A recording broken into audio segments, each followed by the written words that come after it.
Hey, good morning. Um, I had a couple of thoughts today about the studio's name, Live On Studios, and the use of our logo with Live On, and then look in the mirror, no evil.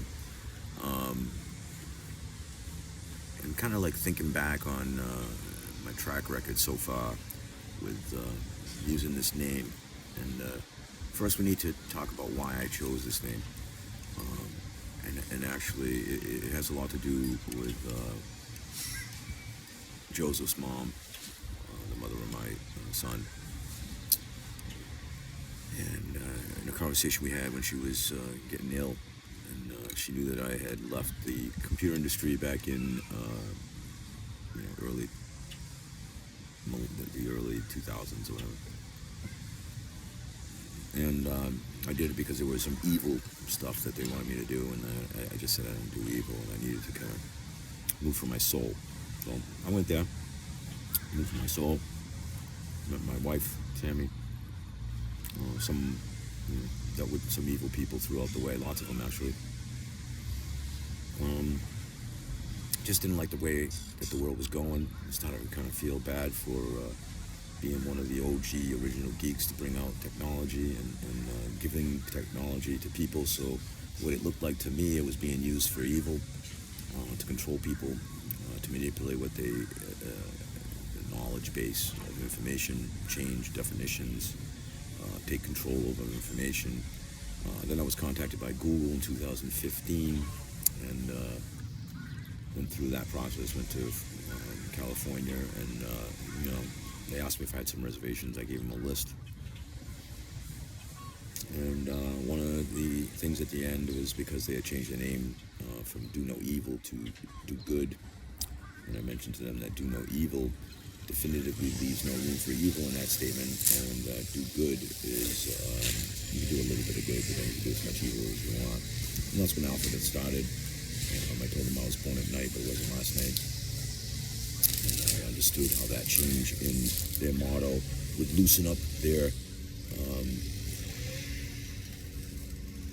motto for doing no evil, and instead it would say they would do good, and would do a little good, basically, instead. So I didn't want to join. So now back to when my wife was sick, she said I should start my company and call it No Evil. I said, that's a little harsh, right? I should have thought of that after, but when I wrote it down, I realized that Live On backwards was No Evil. I didn't know how I was going to use the name, but I designed a logo and made it so you could flip it back and forth when I realized that Live On and No Evil is no evil is Live On flipped backwards, right? And it just makes me, it's ironic to me.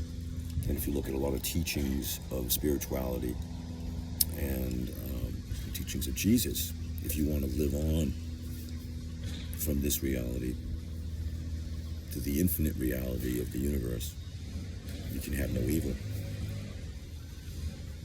That in itself also was interesting to me. And then I was dealing with different state issues where people were interfering in my family after my wife died. And they caused pain for my son, lots of pain for me, from all directions, people that owed me money that I may get to soon on what that was about. We'll see. But lots of things, just bad things.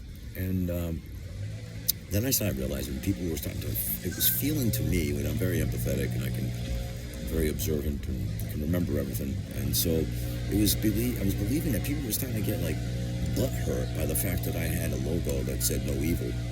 And then we're trying to point out things that were evil about me or whatever. No, my intentions are never evil. Sometimes the reality I say to you when you ask me a question, if I truly care about you, is not going to be a butter, sugar-coated reality. It's going to be the blunt truth, because the blunt truth is what got me through to where I am of almost 34 years of sobriety, 12,000 some odd days. We're going to be working on 12,222 soon, probably in the next 12 days or so, I think is what it is. And in that case, I may have another communication here on YouTube. But this one's to address the name and, the the need for some people to try to say that I'm evil. Well, here's the thing. By saying live on no evil, I am by no means saying that I am a freaking saint, nor that anybody is. I truly understand that the true way to be a good person is to understand that you have the capacity to do either good or evil in every action you do. And you can make a decision, and sometimes we all falter because we're human beings, and we need to understand that because we are human beings, we need to forgive each other. Because to forgive someone for making a mistake, which is a human quality, is one of the most human things that any human can do.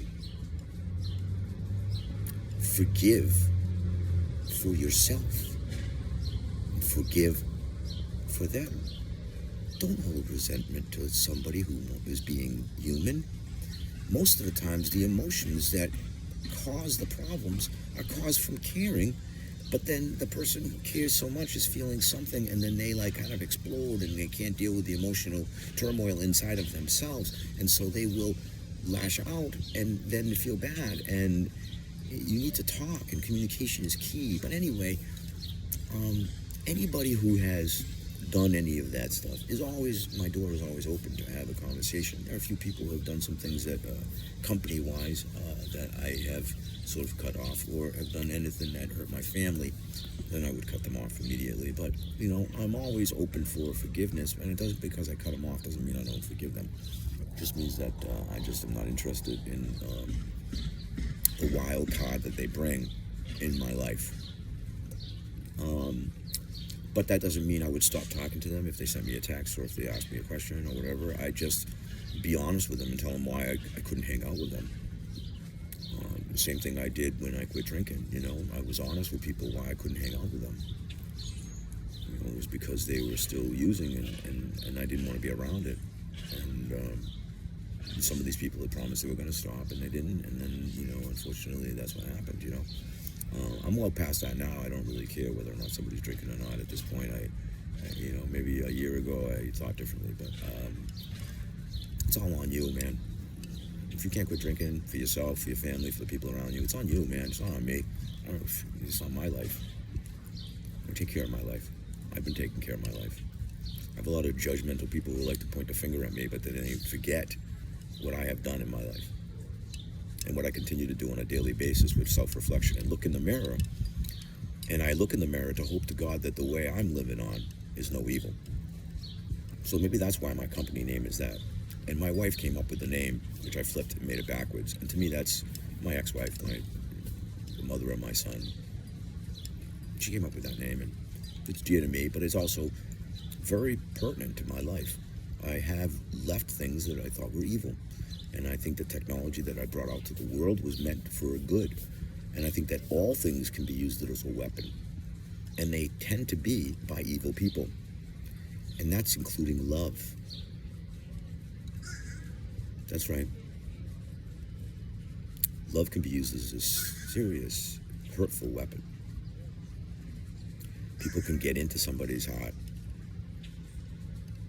mirror them and act like them, or even be truthful or whatever, and then all of a sudden they allow external sources or emotions or whatever to retreat, to alienate, and alienation is used in all kinds of things. I mean, divorces and child things, and you know, relationships and business, and you name it, it's all over. Legal things I'm dealing with, avoidance. It's a conflict management style. That's horrible. It's completely, ridiculously immature and horrible to make another human being feel like they have no value for an input. Well, you know what I mean? That's still again on you, man. You know, it's not on me. It's really not. You know, you're not teaching anybody a lesson by being a shithead. Just not. You're just teaching them who you are. I'm not perfect, man. Totally not. You piss me off. If I tell you I'm going to get pissed off, and I tell you 1,000 times, eventually the fucking dragon that breathes fire is coming the fuck out. I know. We all have shadows. All of us have shadows. But here's the key.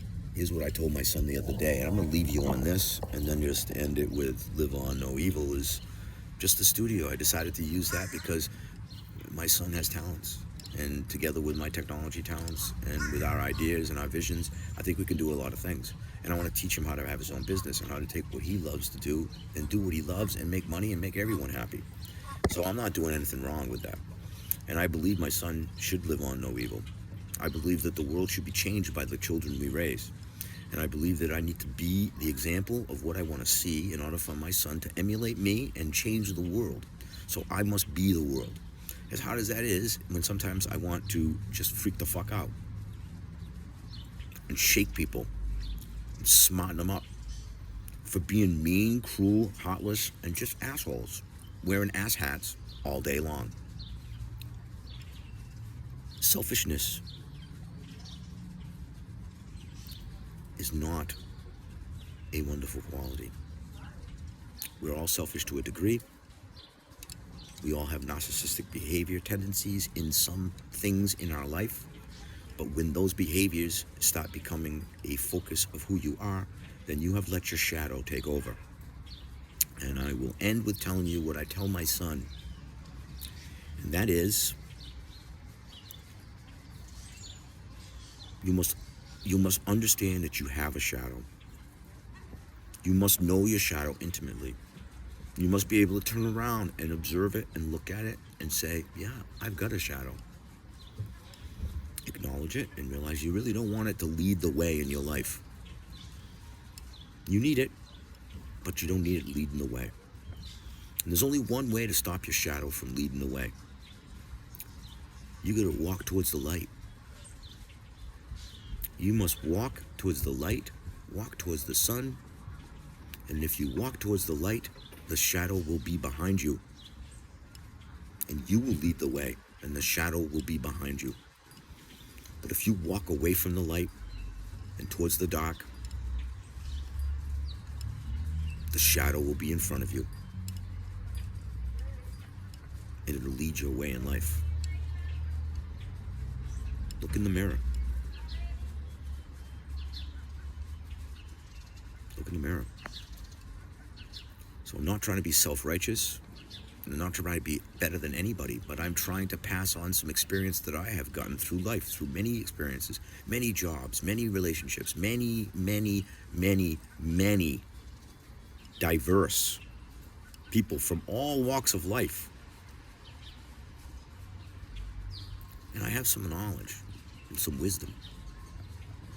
And whether you like it or not, I'm going to pass it on. Because everybody else is talking. That's all I'm going to talk to. I got some stories to tell. Let's just hope you're not my villain.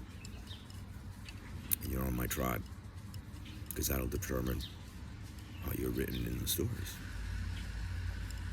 If you want history to think of you more kindly, be a better person. God bless you.